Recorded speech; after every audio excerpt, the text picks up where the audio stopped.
नमस्कार दोस्तों, मैं राजेश गोस्वामी। आज हम कक्षा 10वीं में 2.2 देखने जा रहे हैं और 2.2 में हम कुछ सवाल कर चुके थे। अब हम जो एक नया टाइप है वो हम आपको बताने जा रहे हैं। क्वेश्चन नंबर 4 और 5 आज हम देखेंगे। इस छोटे से वीडियो को देखेंगे तो आप बने रहिए, समझिए यहाँ पर क्या छोटे छोटे वीडियो के टुकड़ों में। तो देखो, आपका क्वेश्चन नंबर 4 है 4u² + 8u। और इस क्वेश्चन में आपको क्या करना है कि इसके शून्य निकालने, इसका योग निकालना है और इसके गुणनफल निकालने हैं।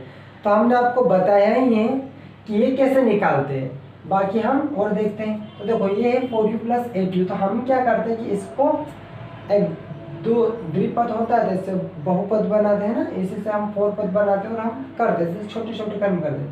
तो हमने यहाँ पर ये देखा कि मेरे पास में 4u² है + 8u² है। तो मैंने यहाँ से देखा, यहाँ पर 4 है, यहाँ पे u है, यहाँ पर मेरे पास में 8 है और यहाँ पे भी u है। तो मैंने यहाँ से निकाला कॉमन क्या, 4 और साथ में u। तो मैंने जब 4 को और u को कॉमन निकाला तो बचेगा क्या यहाँ पर, तो यहाँ पर मेरा बचेगा क्या, 1। क्या बचेगा, 1 और 1 और यहाँ पे बचेगा मेरा u। तो 1 का कोई महत्व नहीं होता, तो मैं इसे यहाँ से मिटा देता हूँ। फिर मेरे पास में यहाँ पर प्लस है तो मैंने प्लस लिखा। अब देखो क्या है, यहाँ पर 8 और u था, तो 8 को हम क्या लिख सकते हैं, 4 × 2 यानी कि 4 दूनी 8। तो यहाँ पे बचेगा क्या, तो वो बचेगा आपका 2, है ना। अब हमारे पास में दो बातें हैं, एक है हमारे पास में, एक बचा हमारे पास में u + 2 और एक जो है हमारे पास में वो है ओनली 4u। तो हमने लिखा यहाँ पर 4 और ये लिखा u, ये हमारे पास में है। अब हम क्या करते हैं, इन दोनों के बराबर जीरोस निकालते हैं, मतलब शून्य निकालते हैं। तो जब हमें इनके शून्य निकालने, तो अब हम क्या करेंगे, यहाँ पर हम u + 2 बराबर भी क्या निकालना है, u + 2 बराबर भी मुझे 0 निकालने, और यहाँ पर मुझे 4 है और 4 - u बराबर भी क्या निकालना है, 0 निकालना है। तो यहाँ पर मेरा जो u है वो वही रहा, और मैंने यहाँ पे इस 2 को इधर लाऊंगा तो ये हो जाएगा -2, है ना। और यहाँ पर मैं निकालूंगा तो ये मेरा 4 - u, तो u तो उसकी जगह पर रहेगा, है ना। यहाँ पे देख लेना, ये जो माइनस नहीं प्लस का होगा। तो क्या है यहाँ पर 4 + u, तो u तो उसकी जगह पर ही रहा, है ना। बचा क्या, 4, तो 4 इधर जाकर क्या हो जाएगा, देखो छोटी सी मिस्टेक है, यहाँ पर 4u था, सिर्फ क्या था, 4u, है ना। यहाँ पर 4u तो मेरा ये वाला। तो जब 4 और u है तो u तो आपका ऑलरेडी है यहाँ पर। जब u है और आपके पास में इधर ले जाओगे तो ना प्लस में जाएगा ना माइनस में, क्यों, क्योंकि जब ये इनटू में रहता है, ये गुना में रहता है, तो इधर जाने के बाद में क्या होता है, भाग में चला जाता है। तो मैं यहाँ लिखूंगा u बराबर 0/4 और 0/4 यानी कि u बराबर, देखो u बराबर, अब मैं क्या करूँगा, यहाँ पर भाग दूंगा 4 का, और 4 का भाग 0 या किसी भी संख्या में हम भाग देते तो उसका आंसर हमें से क्या आता है, 0 ही आता है। तो एक मेरा जो शून्य है वो क्या आया आपका, -2, और ये क्या आया, 0 आया। तो जिस प्रकार से अब ये निकालने के बाद हम क्या करते हैं, योग निकालते हैं, है ना, इनका योग। और योग का फार्मूला हमें पता ही है, क्या होता है, अल्फा + बीटा बराबर -b/a, है ना। तो अल्फा मेरे पास में कितना है, तो मैंने देखा कि -2, तो अल्फा का मान लिखा मैंने यहाँ पर -2 लिखा। बीटा का मान कितना मेरे पास में, तो बीटा का मान मेरे पास क्या है, 0 है, बराबर -b और a। तो देखो यहाँ पर ये वाली एक इक्वेशन बनती है, और कैसे बनती है वो, ax⁴ प्लस यहाँ पे मैंने सीखा था bx + c। तो आपके पास में देखो a का मान क्या है, a तो है ऑलरेडी, a का मान क्या है आपके पास में, 4। तो आप यहाँ पे a का मान रखोगे 4 और -b, तो -b देखो यहाँ पर b का मान क्या आपके पास में, तो आपने देखा 8 है, तो 8 रहेगा, तो मैंने यहाँ पर लिखा -8, है ना। 2 में से 0 जाएंगे तो कितने बचेंगे, 2 -2 और 4 दूनी 8, तो कितने बचेंगे, -2। तो -2 ये आपस में दोनों क्या है, बराबर है। ऐसे ही अब मुझे क्या निकालना है, अब मुझे निकालना है गुणनफल, है ना। तो इनका गुणनफल का भी फार्मूला निकाल लेते हैं, और गुणनफल का फार्मूला होता है अल्फा × बीटा बराबर क्या होगा आपका, अल्फा × बीटा के बराबर में होगा आपका c/a।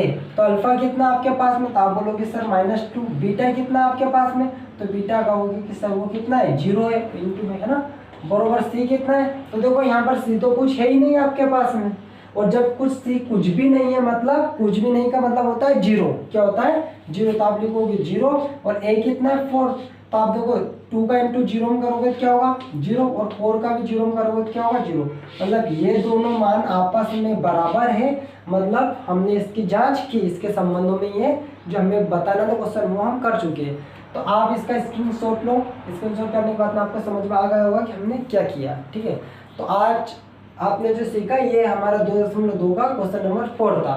तो फटाफट स्क्रीनशॉट या नोट करो, है ना। आज ग्रीन बोर्ड के साथ में आए हैं हम थोड़ा सा, तो ये नोट करो। अब हम बढ़ते हैं सेकंड क्वेश्चन की ओर। तो सेकंड क्वेश्चन देखो, क्या सेकंड क्वेश्चन है? t की घात 2 माइनस 15। और इस वाले क्वेश्चन को देखो हम करेंगे तो हम क्या लिखेंगे? यहाँ पे मैंने लिखा t की घात 2 माइनस 15 है। तो देखो इस 15 को मैं क्या लिख सकता हूँ?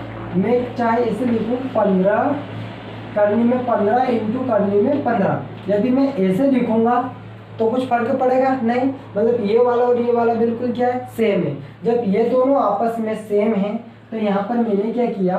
देखो इस माइनस 15 को तो करने में मैं ऐसा स्क्वायर लिख सकता हूँ ना।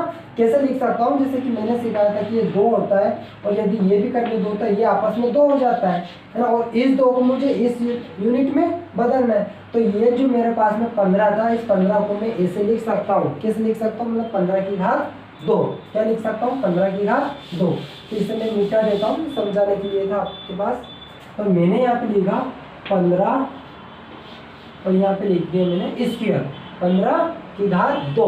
तो मैंने यहाँ पे एक फार्मूला देखा और मुझे फार्मूला नजर आया, ये a की घात 2 माइनस b की घात 2। जब भी ये फार्मूला आता है a की घात 2 माइनस b की घात 2, तो हम एक फार्मूला हमेशा 5वीं से लगा कर आए। एक तो आएगा आपका a प्लस बी, और एक बार आता है माइनस में तो वो आता है a माइनस बी। तो मेरे पास में ये तो है, तो मेरे पास में a क्या है? t की घात 2। तो मैंने लिखा यहाँ पर t की घात 2। फिर मैंने लिखा यहाँ पर माइनस 15 है करनी में, तो 15 लिखा। फिर मेरे पास में क्या है? यहाँ पर कोष्टक में a, फिर माइनस, अच्छा ये वाला प्लस है ना, ये वाला प्लस कर दिया, ये वाला प्लस कर दिया। अब यहाँ पर a माइनस बी, तो a मेरे पास में कितना है? t की घात 2, और b कितना मेरे पास में? तो b मेरे पास में करनी 15, ये वाला हो गया। अब मुझे क्या करना है? देखो एक ये वाला और एक ये वाला, तो इन दोनों के बराबर मुझे क्या लिखने? शून्य लिखने, मतलब जीरो लिखने। तो जीरो लिखे मैंने, तो ये हो जाएगा t की घात 2 बराबर 15, इधर जाकर हो जाएगा ये क्या? माइनस का 15। क्या हो जाएगा? माइनस का 15। तो मैंने यहाँ पर लिखा माइनस का 15।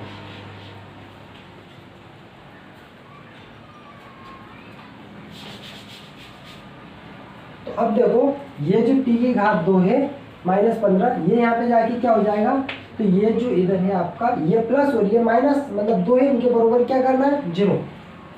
इधर देखो हम जब ऐसे 2 हमें मिल जाते कि एक तो होता है t की घात 2 और एक हमें मिल जाता है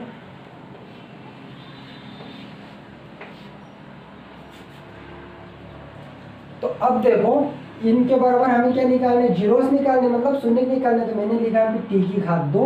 अब ये जो 15 है करनी 15, मैंने यहाँ पे लिखा करनी 15 बराबर 0, और यहाँ पे भी मुझे t की घात 2 और यहाँ पे लिखना माइनस 15। तो देखो अब 15 इधर आ जाएगा तो t उसकी जगह पे, तो जो t है वह तो है उसकी जगह पर, और ये 15 आपका हो गया माइनस में, इधर होकर क्या हो जाएगा? करनी 15 माइनस में, और ये वाला आपका जो t की घात 2 था ये वाला इधर जाकर क्या हो जाएगा? प्लस का, तो यहाँ पे हो जाएगा आपका प्लस का करनी 15। अब आपको निकालने क्या है? जीरोस, मतलब एक बार निकालना है योग और एक बार निकालना आपको गुणनफल। तो योग और गुणनफल तो अब हमने आपको सिखाई दी है, तो आप बड़ी आसानी से निकाल लोगे, और निकालने में कुछ भी नहीं। देखो अब आपके पास में a भी है और c भी है, क्या नहीं है? b। तो b नहीं है तो यहाँ पे क्या लिखोगे? माइनस b बटे, तो कुछ नहीं है मतलब 0, और a का मान तो कुछ भी हो, a का मान तो कुछ भी हो, तो आपको कोई फर्क नहीं पड़ता। जैसे a का मान कितना 1 है, तो इसका आंसर तो क्या आएगा? 0 ही आएगा। अल्फा इंटू बीटा में भी क्या होगा? c है और a है, तो c का मान आपके पास में कितना? तो 15, तो आप लिख दोगे कितना मेरे पास में? 15। a का मान क्या है? 1 है, तो आप वहाँ पे 1 ही लिख दोगे, है ना। और इसका आप कैलकुलेशन करोगे तो आंसर क्या आएगा? 15 ही आएगा, और इधर भी क्या आएगा? 15। तो यही आप कोशिश कर लेना घर पे हो जाएगा। तो ठीक है, समझ में आया हो तो एक बार इतना सा आप स्क्रीनशॉट ले लो, अब स्क्रीनशॉट ले सकते हैं और फिर हम बढ़ते हैं आगे की ओर।